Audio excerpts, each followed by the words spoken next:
ꯈꯨꯠꯇ ꯊꯥꯡ ꯄꯥꯏꯔꯒ ꯄꯔꯁꯤꯗꯦꯟꯕꯨ ꯍꯥꯠꯀꯦ ꯍꯥꯏꯔꯝꯃꯤꯕ ꯃꯤ ꯑꯣꯏꯔꯒꯁꯨ ꯃꯤ ꯃꯥꯟꯗꯕ ꯃꯍꯥꯛꯁꯦ ꯑꯩꯈꯣꯏꯒꯤ ꯃꯇꯤꯛ ꯆꯥꯕ ꯑꯥꯏꯟꯒꯤ ꯑꯗꯨꯒꯨꯝꯕ ꯆꯩꯔꯥꯛꯇꯨ ꯄꯤꯕꯤꯔꯒ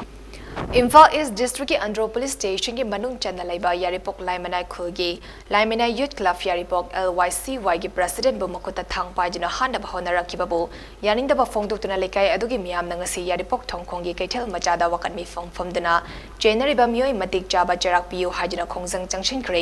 Loinana Thodok Asida Mari Lenaba Authority na Mijeng Sangbiduna Warishin Amapurak na Bahon na Biu Haina JSC ki Maike digi appeal directly JSC against Oinam Ongbi RK Mani Lema Devi Imphal East Amasung LYCY na mapung aiba thaudang loduna Famkhre Wakat Meefam aduda sarugya kiba JSC ki co-convener Pokri Hongbom Araba Meitena Fongdokibada Oinam Ongbi Mani Lemagi Yumgi Mamang Miyangi Janari Balambi Mapal de Lebak Pesinduna Thamba Adu Imung Manunga Pau Fauno Duna Mamang Chegi September Kunipanda Iravat Numit Palan Thoranga Mari Lenina Manipur Pumbagi Lunan Bagi Lamtu Sengdok Nakibaduda LYCY Club na Lebak Sengadu Sengdoki Madugi Makata Rapada Kunai Asida Janaroi Daba Taunaroi Daba Maung Amada Oinam Mani Lemagi Imung Manungna Atam Nana Club ki member Tara Henbada Court Case Toxilaktuna Sumon Taraki Thaudok Adudagi third party Oina JSC ama stemdra neutral Oina Warishin ama Purak na Bahon Aduna Laklibani Jarak Asida ngarang January tang tara mga lisangani kunumdoi Kes Mansilaklib Imungi Oina Paisho Hariba Miyoi Asina Makuta Mi Siba Yaba Kulai Thang Paijuna LYCY Club ki President ki Thaupuriba Konsam Sanjit Kumar bu Hatkani Haina Chataraki ba Thawong Aduda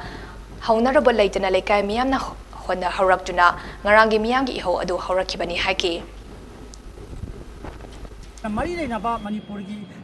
departmentsina Hariba Lamdi dispute Oriba Lam's Atuba Tam Damian Jambiba Amadi Apagi Ladiba situation Sida Santi Raknabagi Atuba Aduma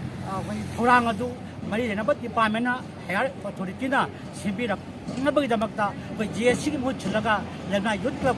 Adunaba President Miang Muchulaga and Muduna Hajari run up Bajuji अखोई victim बोरीबा अखोई थांग पायरगा personal मुहात की हारमीबा मी ओरगासु मी मानदबा महाक्से अखोई मतिक जाबा आइनगी अदुगुमा चराक्तु पिबिरगा अखोई असुबा justice लाक्ति फाउदी मार्क्से अखोई कैसुम संगदा order तगना अखोई lockup तक थंबिरगा मियाम पथानबा तफनबा यानबगी अदुमगासु department संग सिबिरकने हेबि थाजब थंजै